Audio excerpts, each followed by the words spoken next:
Hi, folks. So this is Chuck Mott. I just wanted to I wanted to play a guitar solo that I think is actually for me anyway. It was a little kind of it was sort of hard to kind of wrap my mind around because it's not kind of a straightforward kind of like a open jammy sort of solo. It's got a fair amount of structure to it, and because of like the theme, the stuff in it, I really think uh, it's kind of like completely written for this song. So in my opinion, this is like one of those guitar solos that really should be played as close and note for note as possible. So took me a little bit to figure it out, and I want to show you what I've got here with it. So let's go ahead and get into it. So um, it's going to be played against a diatonic chord sequence in the key of E. So the guitar solo itself is almost completely diatonic to the key of E, and the chords that it's playing over is like right E, A, C sharp, B, B. So here's the rhythm.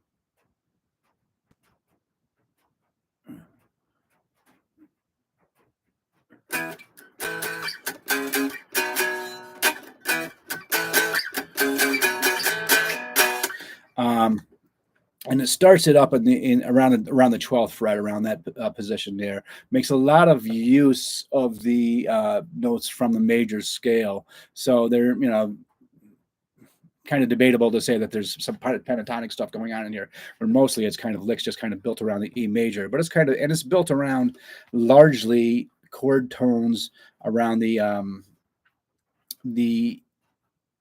E chord in a lot of spots. It makes use of the major seventh, which kind of makes it a little bit unique in its own right, and it kind of resolves to E, but it uses a lot of the major seventh to, and it stresses that tone like quite a bit through the solo. The very first opening lick, for example, and that I figured it out to be is like this. It's the 10th. Revolves pretty much around like the 12th and the 14th fret, and throwing in that 11th fret E flat. So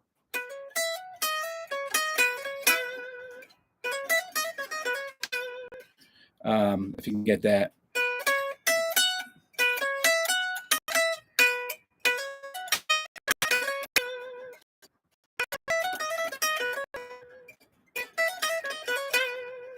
Right?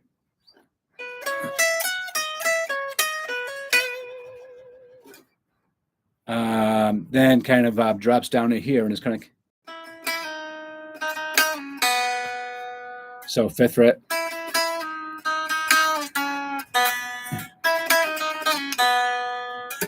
Right? So play where we're at to that point.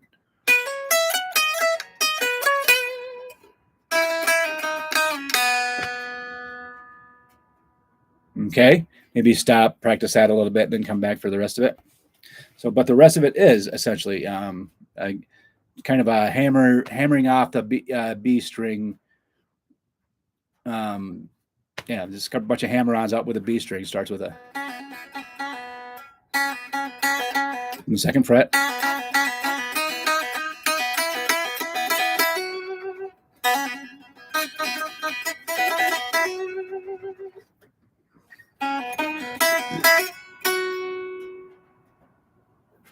So yeah.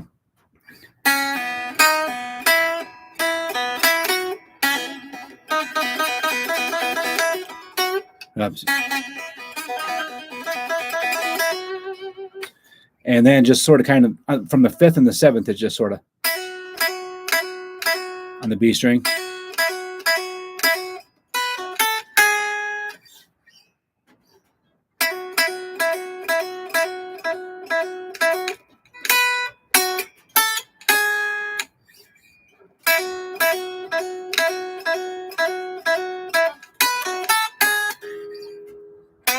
Whoops. Interesting note in that it just kind of it sort of kind of bends it up to the you're again in E major, and you're kind of bending up to. You're not bending up to the E. Interestingly enough, you're bending up to the E flat. So I just thought that was kind of a sort of a kind of a recurring thing that goes on through the solo. There's like the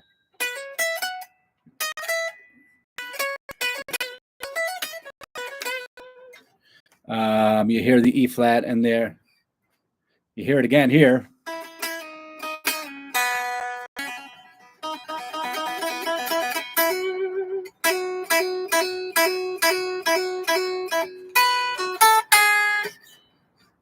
And a bend up from the 6th fret to the 8th. Going back up to the 12th and the 14th fret again, right? The thing that makes this, it's the phrasing and the timing and stuff that makes this solo sound more complicated than what it is, because it's really not that too difficult and not too hard to wrap your mind around. You just got to kind of break it down in parts. But it's a 14th and 12th fret.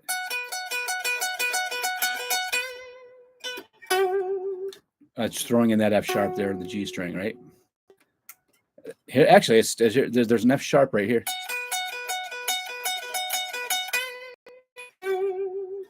So throwing in some kind of unusual sort of kind of resolved chord tone notes, considering that it's in the key of E. But anyway, and kind of goes back to this major pentatonic.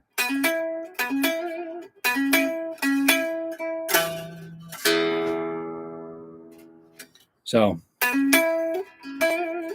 9th, 11th fret, essentially the D and the G strings.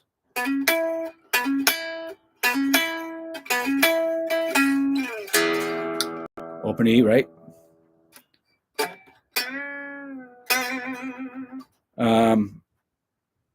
Yeah, it bends up to the C sharp.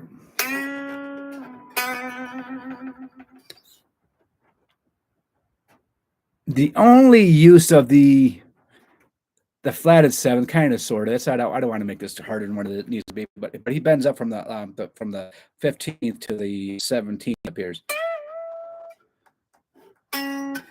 So on the 15th fret to the 17th fret. 4 2 4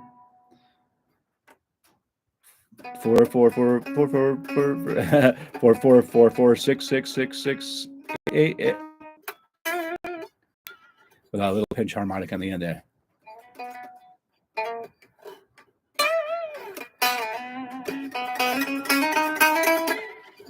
So that's essentially it. Again, the timing is kind of quirky. Neil Giraldo's solos kind of seem to be that way. If you're interested, take a look, compare this. I don't know if a lot of people probably know this. Maybe some guys don't. But Neil also played he was kind of did some studio time prior to joining guitar. I think he was in kind of the studio guitar. So somebody recommended him for the band, and they met, and they were like. But so the story goes, where they met each other, they were just sort of googly-eyed with each other, and ended up being. He was recommended for the Pat Bennett band, I think, for the recording. But he was recommended for the band. That's part of that. He did a lot of studio work, and probably one of his better known songs was Jesse's Girl. And to my ear, that guitar solo and this guitar solo kind of have like a lot of thematic sort of, they're almost very similar, and that they're kind of written for this song. They're structured right around the song. And if you had any doubt that that's what this song was, take a listen to that and then take a listen to this and just say that, that's it sounds kind of quirky and off the cuff, and maybe it was, but it's all definitely kind of if it's improv, it's very well done. And in my mind, it was kind of written with a song in mind. So even if he's doing it on the fly, so very good at that sort of stuff. But anyway, so let me go ahead and go through this real quick.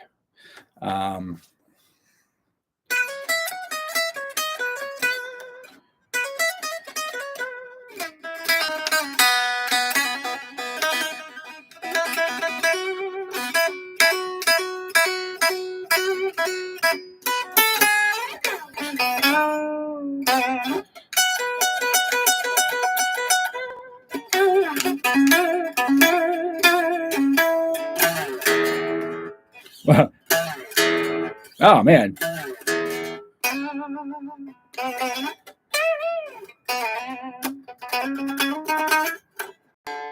Uh, I do play that one better live, but that's essentially it. Again. Mhm.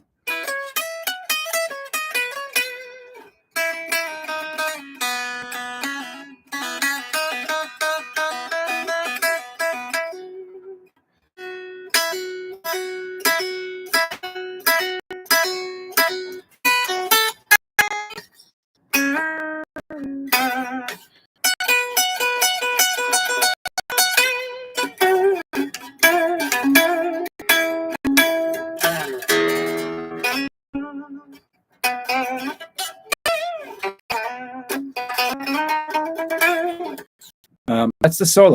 I hope that's hopeful to some people. Yeah, go ahead and check it out. Take another listen to Watch the Girl and kind of hear thematically they're kind of very similar. And if you have any questions, feel free to post them on my timeline here.